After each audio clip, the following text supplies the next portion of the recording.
با عرض سلام و درود گرم به شما بینندگان عزیز، با یه زنگ سلامت دیگه در خدمت شما هستم. امیدوارم که مردم ما به شادی و شادمانی برسن. خب همونجوری که در برنامه‌های قبلی دیدین، در رابطه با این مسائل انقلاب 1401 بحث‌های زیادی شده و مطالب زیادی را بنده برای شما بیان کردم، چه از نظر مدیریت مسائل جسمی و همچنین مسائل روحی روانی، که خیلی متشکرم از تمام نظرات و قدردانی‌های شما. بالاخره هر کدوم از ما در هر جای دنیا بایستی در حد خودمون زحمت بکشیم تا بتونیم به هموطنانمون از هر طریقی که میتونیم در حد توانی که داریم کمک هر چند کوچکی بکنیم. همونجوری که مستحضر هستین، حدود 2 ماه پیش بنده 2 تا برنامه تهیه کردم که یه سری مطالب در رابطه با مدیریت خونریزی و شکستگی و اینجور مطالب رو براتون ارائه دادم.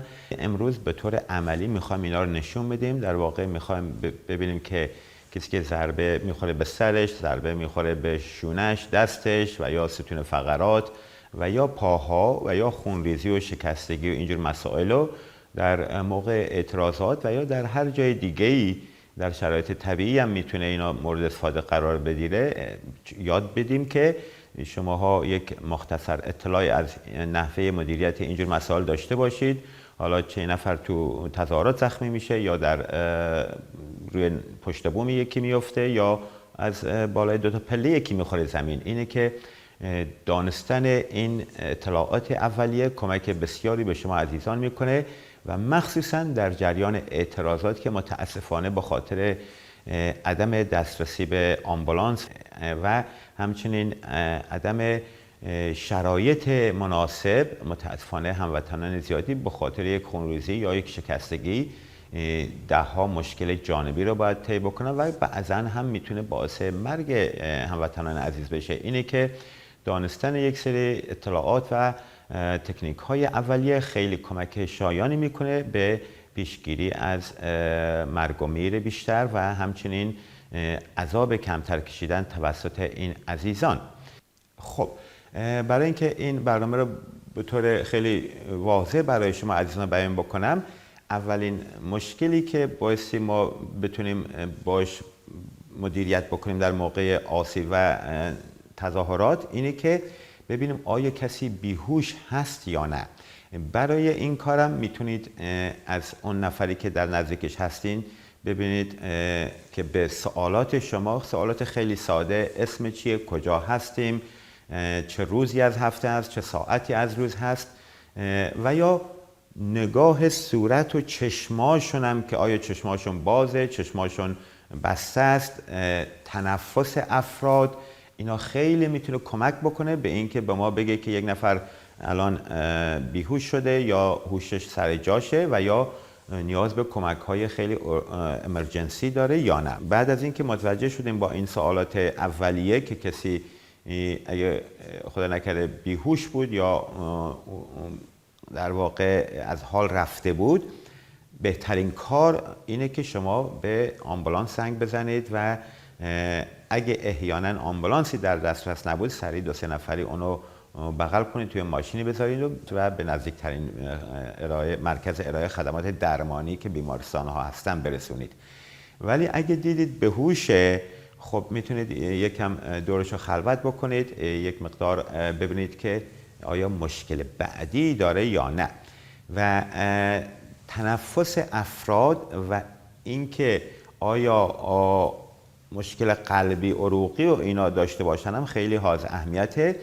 برای اندازه‌گیری ضربان قلب و اینکه آیا کسی مشکل قلبی داره، شما خیلی راحت میتونید نبض مردم رو اندازه بگیرید که خیلی نبض گرفتن کار راحتیه. معمولاً نبض افراد در حالت عادی، معمولاً اینم باعثی بعد چند دقیقه استراحت باشه. بر فردی که اگه داره میدوه شما بخواید نبضشو بگیرین درست نیست، ولی بازم به بیماری های مثل قند خون و فشار خون و آیا یکی ورزشکاره یکی ورزشکار نیست، به 10 فاکتور بستگی داره، ولی به طور عمومی نبض خوب بین 60 تا 100 و به همین خاطر اگه نبض یکی را گرفتیم زیر 60 بود، البته باز اگه ورزشکار باشه تا 40 هم طبیعیه. ورزشکارا چون قلب قوی دارن نبضشون کمتره در موقع استراحت.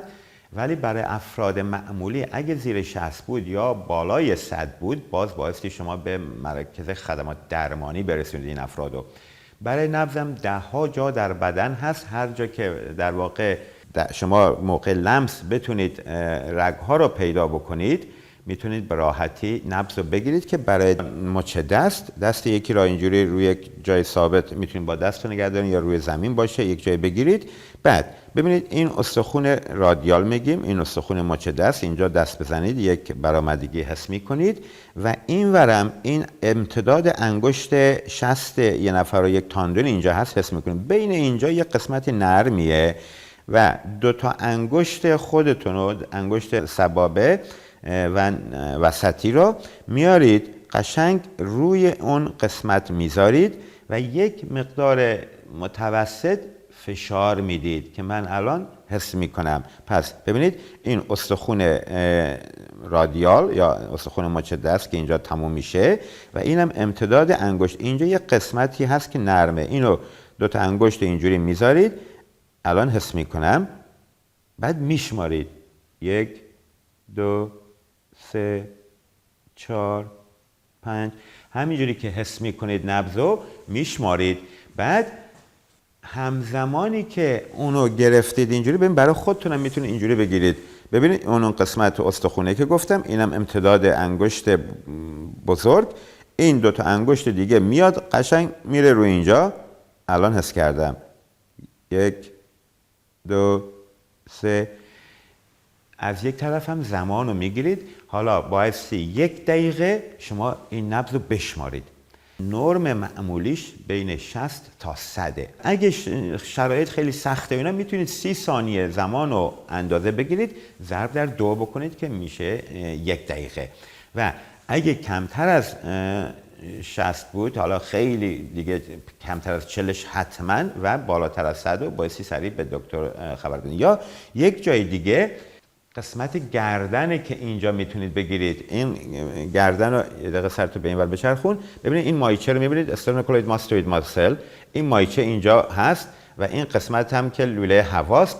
دوباره همینجا میذارید، اینم الان دقیقاً حس میکنید. حالا سر صاف باشه ببینید. پس ببینید این مایچه گردن، مایچه کلفته که هست همه میتونید ببینید. بغلش من الان خودم میگیرم، ببینید اینم یه لوله هوا همینجا. انگشت میتونید یا اینجوری، الان حس میکنم این شارگه که میتونید بشمونید دوباره 60 ثانیه و ببینیم که آیا بالاتر از 100 یا کمتر از 60 که بتونیم اقدامات بعدی رو انجام بدیم. خب پس همونجوری که اشاره کردم، بایستی به حال روز یک نفر که نگاه بکنیم میتونیم ببینیم که آیا حال عمومیش چجوریه، هوش چجوریه و اگه لازم شد ضربان قلبش رو میگیریم که برسیم به دکتر یا نبگیم خب این حالش خوبه، ضربان قلبش خوبه، پس جای نگرانی نداره. مسائل بعدی که میتونیم پیش بیاد، آسیب به سر و گردنه که میتونه یک سری مشکلات بعضن خطرناک پیش بیاره که متاسفانه این مأموران بی غیرت بعضی وقتا با باتوم و غیره به سر میزنن.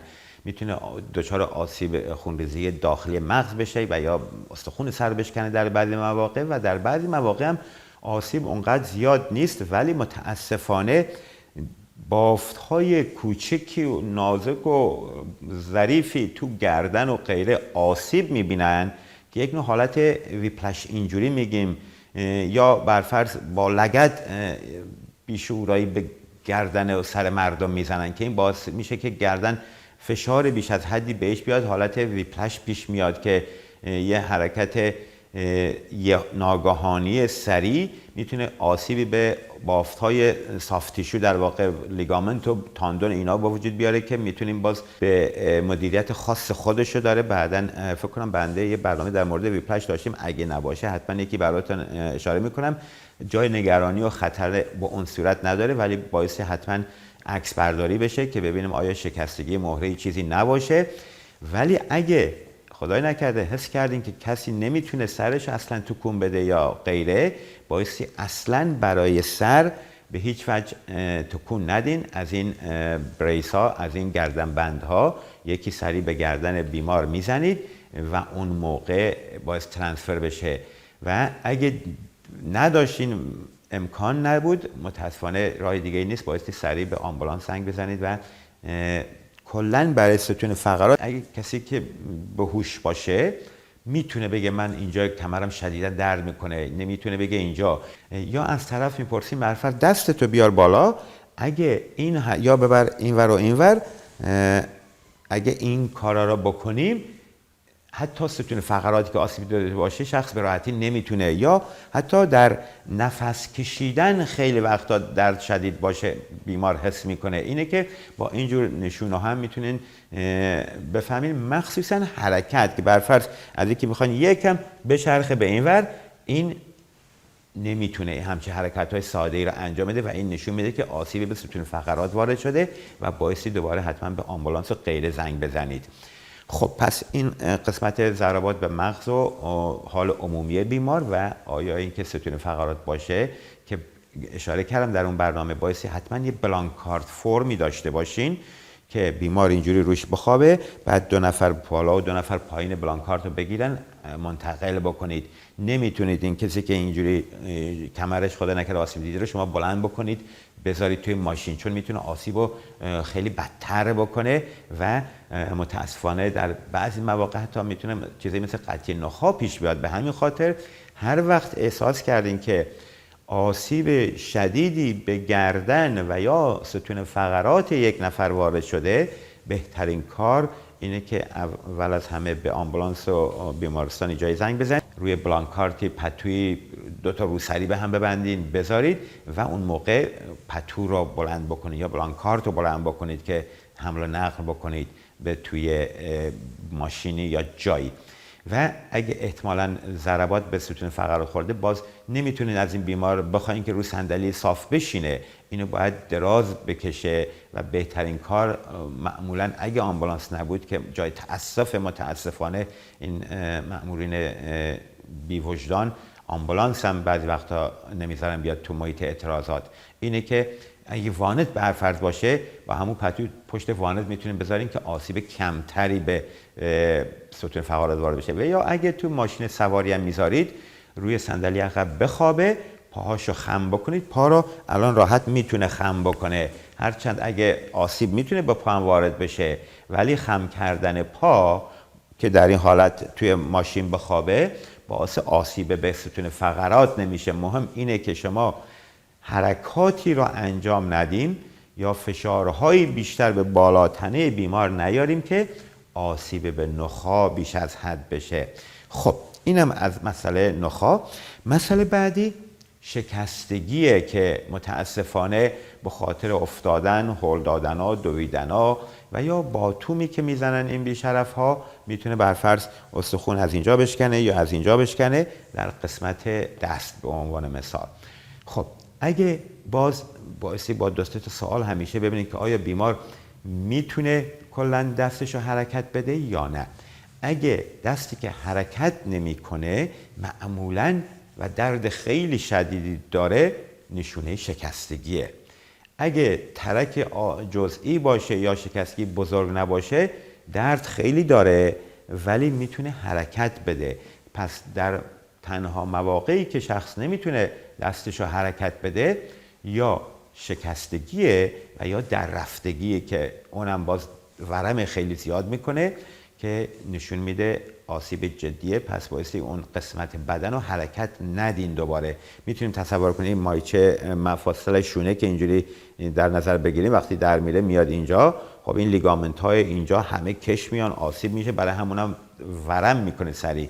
بازم بایستی بدون فشار و حرکت اون قسمت بدن رو فشار نیاریم بهش و به بیمارستان برسونید تا همکاران پزشک اونو معاینه و درمان بکنن.